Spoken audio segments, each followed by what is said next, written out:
Hello everyone and welcome back to another video from Crazy Gamer. In this video, I'm going to show you how to add a pin to your account on Roblox. So let's get started right away. First of all, open up your web browser and then in the address bar type in roblox.com and press enter. You will now be taken into the official Roblox website where you can click on the login button at the top right corner and use your credentials if you haven't logged in already. Now once you are taken into the home page, if you wish to add a pin to your account, then click on the gear icon at the top right corner and then click on settings. Now within the settings page, you will see your login methods, within which you can click on the add passkey option.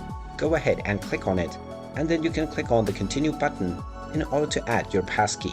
Go ahead and type in your Windows key and then type it in once again for confirmation. And now once your passkey has been saved, you can click on the OK button and you will be allowed to log into your Roblox account using your passkey. And there you have it. That is how easy it is to add a pin to your account on Roblox.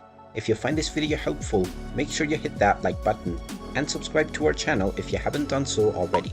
Also ring that notification bell to never miss another update from us. Thank you for watching and I will see you again in the next video.